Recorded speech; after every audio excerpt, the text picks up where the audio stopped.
They say the truth always finds a way out. But in the case of Prince Harry and Meghan Markle, it feels like the truth isn't just coming out, it's exploding. For years, the world has watched the drama unfold from a distance. But something has shifted in the last few months. The whispers that once lived in the dark corners of the internet have moved into the mainstream media, and even the most seasoned royal watchers are starting to say the quiet part out loud. It's no longer just about a family feud or a couple moving to California for privacy. It's about the very foundation of the British monarchy and whether the titles being used in Montecito are built on a house of cards. And right at the center of this storm is Piers Morgan, a man who has made it his mission to pull back the curtain on what he calls the greatest act of hypocrisy in modern royal history. Piers Morgan isn't just throwing insults anymore, he's pointing to specific details that don't add up. And the public is finally starting to listen. The conversation has moved past the Oprah Winfrey interview and the Netflix docuseries. People are looking at the fine print now, the birth certificates, the christening records, and the constitutional rules that have governed the UK for centuries. There's a growing sense that the palace has been covering for the pair to avoid a scandal. But with Prince William reportedly losing his patience, that cover might be about to vanish. What exactly sparked this sudden wave of scrutiny? And why is the pressure reaching a boiling point right now? To understand where we're going, we have to look at the one thing Prince Harry and Meghan Markle seem to value more than anything else: their titles. It's the ultimate irony, isn't it? Prince Harry has spent the last few years telling anyone with a microphone how ghastly the monarchy is. He's called it a prison camp, a cycle of genetic pain, and a system that traps its members. Yet, when it comes to the branding of his own children, he is reportedly fighting tooth and nail to keep those royal labels attached. If the institution is so toxic, why would you want to brand your children with the very titles that represent it? Piers Morgan has been shouting this from the rooftops, calling it blatant branding rather than a birthright. In his view, the prince and princess labels aren't about service or duty, they are about the cash and carry of the Sussex brand. But that was just the beginning of the friction. The tension moved from a debate about hypocrisy to a debate about legitimacy. People started looking at the official announcements, and that's when the questions really began to grow louder. When Prince William and Catherine, Princess of Wales, had their children, the process was like clockwork. There was a signed bulletin, a public appearance, and a clear medical paper trail. With Archie and Lilibet, however, things appeared far less transparent. Everything felt different. It was shrouded in a level of secrecy that didn't just feel like a plea for privacy. It felt like a departure from the rules. And as the internet began to dig into the archives, they found something that even the most loyal Sussex fans couldn't explain away. The birth certificate of Archie Harrison Mountbatten Windsor is a document that should have been straightforward. But months after he was born, a significant change was made. Meghan Markle's name, which was originally listed as Rachel Meghan, was suddenly altered. In its place, she listed her full title, Her Royal Highness, the Duchess of Sussex. Now, why would someone who wants to live a normal life in America go back to a legal document to ensure her royal title was front and center? Some say it was a directive from the palace. But sources close to the situation have hinted at the opposite, that this was a personal move to solidify her status. But that name change opened a door that Prince Harry and Meghan Markle likely wish had stayed shut. It triggered a wave of surrogacy theories that have only grown more intense over time. For those who aren't familiar with the term, it refers to speculation about whether Meghan Markle actually carried her children or used a surrogate. Now, let's be clear, the palace has never officially questioned the births. But the way the information was released, or not released, created a vacuum that conspiracy theorists were happy to fill. They point to the missing signatures of the royal doctors on the public bulletin, a tradition that dates back to 1837. Why were they missing for Archie? Why was the timing of the birth announcement so disjointed, with reports saying she was in labor when she had already returned home? The more the pair tried to control the narrative, the more they lost control of the public's trust. And what happened next shocked many, as the focus shifted from the UK to a small chapel in California. Lilibet's birth was even more of a mystery. Born in Santa Barbara, far from the reach of the London medical establishment, her arrival was handled entirely by the Sussex's own team. But here's where it gets complicated. To hold a place in the line of succession, a royal child typically needs to be born of the body and traditionally recognized by the Church of England. When news broke that Lilibet had been christened in a private ceremony at their Montecito home, the palace was notably silent. No official congratulations, no representative from the king, and, according to some reports, no record of the event in the Archbishop of Canterbury's official registers. Piers has been relentless on this point. He argues that if there is no official record of a christening by a Church of England bishop, then Lilibet's place in the succession is, at best, a question mark. The monarchy isn't just a family. It's a legal and religious structure. You can't simply pick and choose which traditions to follow while demanding the perks that come with them. This lack of transparency is reportedly driving a wedge between Prince Harry and his brother. Prince William is said to be deeply concerned with the integrity of the line of succession, and the idea of unknowns sitting just a few heartbeats away from the throne is something he reportedly cannot accept. But it's not just about the children. It's about the growing toxic energy surrounding the Sussex brand. Every time a new rumour surfaces, the palace has to decide whether to defend the couple or let them face the fallout alone. Lately, they've chosen the latter. When Piers went on a tear about the alleged racist royals mentioned in Omid Scobie's book, the palace didn't rush to Prince Harry and Meghan Markle's side. Instead, they let the conversation play out. It was a clear signal. You wanted independence. You've got it. But that independence comes with a price, and that price might be the very titles that keep their business deals alive. The rumours of an internal review at Buckingham Palace are getting harder to ignore. Sources suggest that senior advisors have been tasked with cleaning up the official records. This isn't just about Archie's birth certificate anymore. It's a full audit of the Sussexes' standing. They are examining the legalities of the titles, the residency requirements, and whether the pair has breached the Sandringham Agreement, the deal they made with the late Queen. Prince Harry and Meghan Markle were told they could not use their Her Royal Highness titles for profit. Yet, the Duchess of Sussex title continues to appear across media, branding, and public platforms. The Spotify deal, to many, feels like a damn shame that the rules aren't being enforced. But Prince William is reportedly ready to change that. You see, Prince William is looking at the monarchy through a very different lens than his father. While King Charles III is a man of tradition, and perhaps has a soft spot for his youngest son, William is a strategist. He knows that the public's patience is wearing thin. He sees the polls. He understands that a large portion of the British public feels insulted by the Sussexes' continued use of their titles. The whispers within the palace are growing louder than ever, suggesting that Prince William is preparing a matter-of-timing move. He isn't asking if they should lose their titles, he's planning when it will happen. And he isn't just looking at Prince Harry and Meghan Markle. A slimmed-down monarchy could also see figures like Princess Beatrice and Princess Eugenie losing their roles, making it a structural change rather than a personal vendetta. But Meghan Markle isn't known for backing down from a fight. Reports have surfaced that she is furious about the possibility of her children being stripped of their prince and princess titles. Some have even suggested that she has consulted high-level legal teams in the United States to see if she can sue to keep them. It sounds like a plot from a Hollywood drama, but in the world of the Sussexes, it's just another Tuesday. However, the reality is much harsher. Royal titles are gifts from the sovereign. They aren't property. They aren't covered by US consumer law. If the King, or a future King William V, decides to issue letters patent to remove them, there is no court in the world that can stop it. The idea of a legal challenge is being dismissed by constitutional experts. But the fact that the rumor even exists shows how tense the situation has become. What makes this even more explosive is the plausible deniability factor that Piers often mentions.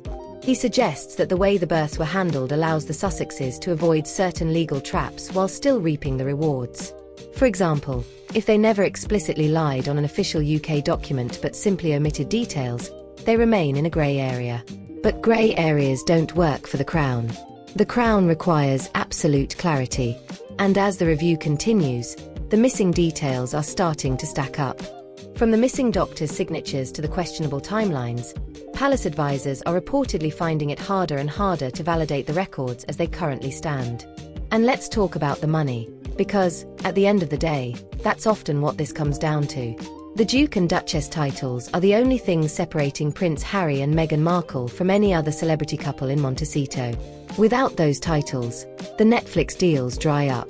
The speaking engagements lose their appeal. The royal connection is their currency. Piers Morgan has called them cheap hustlers for this very reason, arguing that they are selling a heritage they claim to hate. If the titles are removed, the Sussex brand becomes a relic of the past. It's a high-stakes game of chicken, and the palace finally seems ready to stop swerving. But there's a human element to this that often gets lost in the headlines. What about the children? Archie and Lilibet are growing up in a world where their names are debated by millions of people who have never met them. They are being raised as prince and princess in a country that fought a war to move away from titles. Critics argue that Prince Harry and Meghan Markle are setting them up for failure by giving them titles that carry little meaning in their home country but place a massive target on their backs in the UK. If they ever chose to return, they would be walking into a storm of relentless scrutiny and accusations they had nothing to do with. It's a deeply complicated situation, as many royal commentators have noted, and it doesn't seem to have a happy ending. The palace's silence is perhaps the most telling part of this entire saga. Usually, if a rumor is truly baseless, the palace will issue a soft denial or brief a favoured journalist to shut it down.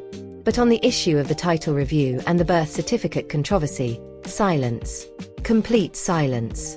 That silence is being interpreted as confirmation that the review is very real and very serious. They are waiting for the right moment to act. King Charles III is currently navigating his own health challenges, which has slowed the process, but that has only given Prince William more time to solidify his plan. He wants a clean break, a monarchy that is beyond reproach and free from the constant noise coming from California. So where does this leave us? We are looking at three very distinct possibilities. The first is the quiet freeze. This is the most likely scenario under King Charles III. The titles remain, but the Sussexes are effectively sidelined, ignored by the institution until they gradually fade from relevance. They aren't invited to events, they aren't mentioned in official updates, and they are essentially removed from the working life of the monarchy. It's a slow, painful exit that deprives them of the royal visibility they rely on. The second option is the quiet reclassification. This would involve subtle changes to the royal website and official documents, moving Prince Harry and Meghan Markle into a former members category and clarifying that their children are private citizens. No big announcement, no dramatic speech, just a quiet shift that leaves the world scrambling to interpret what happened. Then there's the third option, the nuclear move. This is what Piers Morgan has been calling for, a formal, public removal of all titles via an Act of Parliament or letters patent. This would be a devastating blow to the Sussexes. It would send a clear message that the monarchy has evaluated their actions and found them incompatible with royal status. This is reportedly the move that Prince William favours. He doesn't want ambiguity, he wants clarity. A firm line drawn in the sand to show exactly who represents the British crown and who does not. But as the pressure builds, one question remains. What was the point of it all? Prince Harry and Meghan Markle left to find freedom. Yet, they seem more tied to the monarchy now than they ever were when they lived in Windsor. They have built a life criticising the very institution that once supported them.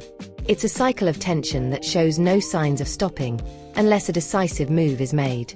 And while Prince Harry may believe his place in the line of succession is secure, history suggests otherwise. Just look at King Edward VIII or, more recently, Prince Andrew. No one is untouchable when the survival of the institution is at stake. The story of Archie and Lilibet's titles is just one chapter in a much larger book. It's a story about power, identity, and the price of fame. For Prince Harry and Meghan Markle, the titles are both a shield and a sword. For the monarchy, they are a sacred trust. And when those two views collide, something has to break. The internal review is the first crack in the dam. And once that dam breaks, the truth will come rushing out, whether the Sussexes are ready for it or not. The world is watching. The palace is waiting. And the clock is ticking on the Duke and Duchess of Sussex.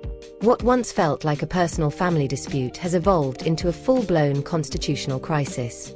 It's no longer about whether Prince Harry and Prince William can reconcile over a quiet drink.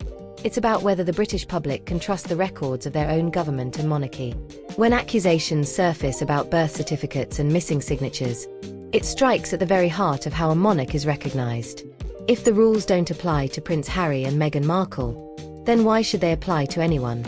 That's the question that keeps Piers Morgan and millions of others deeply engaged in this debate. And let's not forget the role of the American public in all of this.